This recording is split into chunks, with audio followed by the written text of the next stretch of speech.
નમસ્કાર, મંતવ્ય ન્યૂઝમાં આપનું સ્વાગત છે ને હું છું આપની સાથે હિરલ। નજર કરીએ મહત્વના સમાચારથી તો સુરતથી આ સમાચાર મળી રહ્યા છે। પાલિકાના આરોગ્ય કેન્દ્રની પોલ ખુલી છે ત્યારે ગરીબ દર્દી સાથે આરોગ્ય કર્મચારીઓ ઉદ્ધત વર્તન કરતા હોવાનું સામે આવ્યું છે।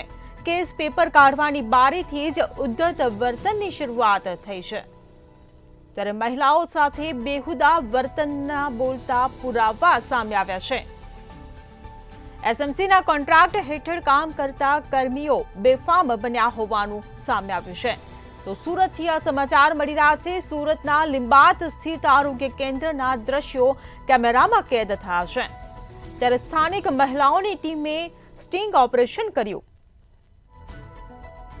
તો કેસ પેપર કાઢવાની બારીથી જ ઉદ્ધત વર્તનની શરૂઆત થઈ તો મહિલાઓ સાથે બેહુદા વર્તનના બોલતા પુરાવા સામે આવ્યા છે ત્યારે એસએમસીના કોન્ટ્રાક્ટ હેઠળ કામ કરતા કર્મચારીઓ બેફામ બન્યા છે તો સુરતથી આ સમાચાર મળી રહ્યા છે। સુરતમાં પાલિકાના આરોગ્ય કેન્દ્રની પોલ ખુલી છે ત્યારે ગરીબ દર્દી સાથે આરોગ્ય કર્મીઓ ઉદ્ધત વર્તન કરતા હોવાનું સામે આવ્યું છે તો કેસ પેપર કાઢવાની બારીથી જ ઉદ્ધત વર્તનની શરૂઆત થઈ।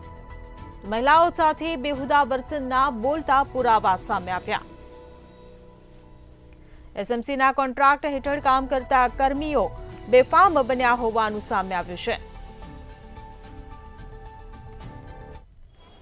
पहले तो सूरत में बोगस डॉक्टर पकड़ाया, बोगस क्लिनिको पकड़ाया।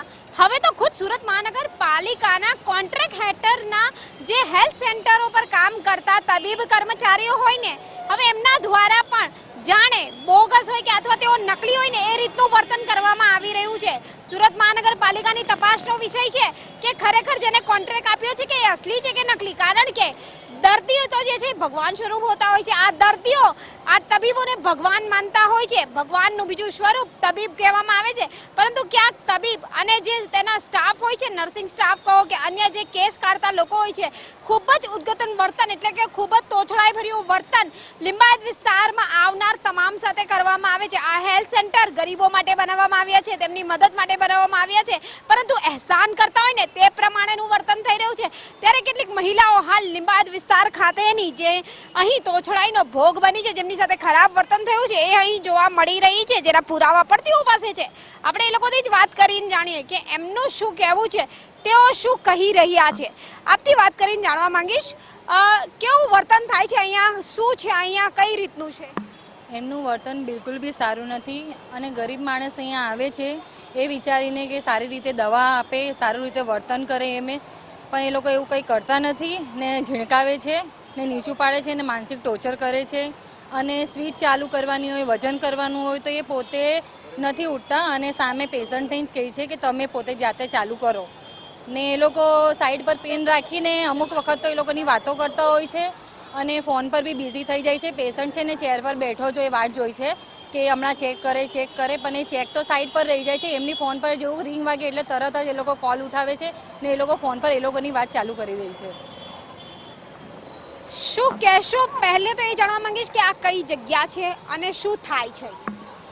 આ લીંબાદ વિસ્તાર છે અને લીંબાદ હેલ્થ સેન્ટરમાં મને ઘણા દિવસોથી આ લોકોની કમ્પ્લેન આવતી હતી કે અમારા સાથે એવું વર્તન કરવામાં આવી રહેલું છે કે જાણે કોઈ બિચારા કીડા મકોડા જેવું એ લોકોના જોડે કે ભાઈ તમે અહીંયાથી નીકળો, આ બાજુથી તે બાજુ જાઓ। દર્દીઓ સાથે એક માનસિક ટોર્ચર કે માનસિક ત્રાસ બિચારા ગરીબ મધ્યમ વર્ગીય લોકો જોડે આવું વર્તન કરવામાં આવી રહેલું છે કે લોકો કંટાળીને મને ફોન કરવા લાગી ગયા અને મને કહેવા લાગી ગયા કે રેશાબેન તમે આવીને અહીંયા તમે વિઝિટ કરો। જ્યારે અમે લોકો વિઝિટ કર્યું તો અમારા સામે લોકોના સાથે બિહેવિયર એકદમ ગલત હતું ને એકદમ એ લોકોએ એમ બિહેવિયર કર્યું એમ કે કેસ બારી ઉપર એ લોકો પહેલાં પેશન્ટ લોકો જાય છે તો ત્યાં કેસ બારી ઉપર ડાયરેક્ટ જ એવું કહેવામાં આવે છે ચાલ બોલ ક્યાંથી આવી,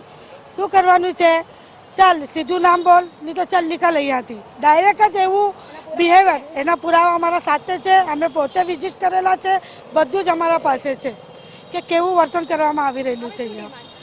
અહીંયા એક જ ડિમાન્ડ છે કે જે ગરીબ મધ્યમ વર્ગી લોકો છે એ લોકોના માટે હેલ્થ સેન્ટર બનાવવામાં આવેલું છે. એ લોકોના સાથે સારું વર્તન કરો ને સારું એ લોકોની ટ્રીટમેન્ટ કરો. આપ શું કહેશો, કઈ રીતનું વર્તન અહીંયા કરવામાં આવે છે? પીછે જાઓ. પેશન્ટો જ્યારે ત્યાં જાય છે ત્યારે પેશન્ટોને એકદમ જાતિવાદપૂર્વક વાત કરવામાં આવે છે. પેશન્ટોને એકદમ કે એવી રીતના વાત કરે છે કે એકદમ તોછડાઈપૂર્વક વાત કરી દે છે. અને જ્યારે પહેલી વાર એ લોકો કેસ કઢાવીને દવા લઈ જાય છે અને બીજી વાર એ લોકો દવા લેવા આવે છે પેશન્ટ, ત્યારે એવું કહેવામાં આવે છે કે પહેલી વાર તો આપી દીધેલી છે ને, તો હવે બીજી વાર શું કામ તમે લેવા આવો છો? તો આ તો એ લોકોનો પેશન્ટોનો હક છે કે એ લોકો જ્યાં સુધી એને સારું ન થાય ત્યાં સુધી એમને દવા આપવી જોઈએ. એટલે ખૂબ જ ખરાબ વર્તન મહિલાઓ સાથે પણ કરવામાં આવે છે. અમારું કહેવાનું એવું છે કે જે મેં જોયું હમણાં પ્રેગ્નેન્ટ મહિલા છે અને પ્રેગ્નેન્ટ મહિલાને સૌથી પહેલાં હેલ્થ સેન્ટરમાં જ મોકલે છે. હવે પ્રેગ્નેન્ટ મહિલા જ્યારે કેસ કાઢવા જાય અને તમે એને હળદૂત કરો તો આ તો નહીં કહેવાય ને. અમે જ્યાં સુધી હતા ત્યાંથી અમને 2 લેડીઝે એવું કીધું આના કરતાં તો અમે પ્રાઇવેટમાં જાય તો વધારે સારું. તો હેલ્થ સેન્ટર તો પ્રેગ્નેન્ટ મહિલા માટે વધારે સારું છે. તો આ લોકો આવું કરે તો વર્તન, તો પછી પ્રેગ્નેન્ટ મહિલા ક્યાં જાય? પછી કહે કે મા કાર્ડ નથી, મમતા કાર્ડ નથી. પહેલાં મમતા કાર્ડ તો હેલ્થ સેન્ટરથી જ બને ને. અને જ્યારે મહિલાઓને ઉપર જ આવું અત્યાચાર થાય તો કેવી રીતે ચાલે? અમે કેસ પેપર પર જોયું, એક બેન હતા, એમને પૂછ્યું કે ભાઈ હું મેડમ તમે એટલા માટે બોલો છો આટલું બધું, તમને ઓથોરિટી છે? એમ કે લોકો સાંભળતા નથી. મેં કીધું બેન તમે બોલશો તો સાંભળશે ને. હવે એક ભાઈ હતા, એમની વાઈફ સાથે હતી, તે ભાઈને ધત્કારી મૂક્યો એમ કે બહાર નીકળો, શું કામ છે? અરે ભાઈ એની વાઈફને લઈને આવ્યો છે તો એમાં તમારે ધત્કારવાની શું જરૂર? એ પ્રેગ્નન્ટ હતો, અમે જોયું છે. અને એ બેન એનું નામ બોલતી હતી, એડ્રેસ બોલતી હતી, છતાં પેલા બેન ઝીડકતા હતા. પછી અમે બેનને પૂછ્યું કે બેન તમને પ્રોબ્લેમ શું છે? તમે અહીંયા જે તમે કામ કરો છો તો પગાર પર કરો છો બેન, સેવા નથી કરતા. એટલે એ બેન પછી શાંત થયા. आप शू कहो जिस तरह का वर्तन करने में आ रहा है? ये चीज़ गलत है कि उसके लिए हमने उनको बहुत समझाया कि जो भी बोल रहा है आराम से बोलो. कोई को पढ़ते नहीं आता है तो तुम समझाओ ना कि ये चीज़ इस तरह होती है तो समझ में आएगा.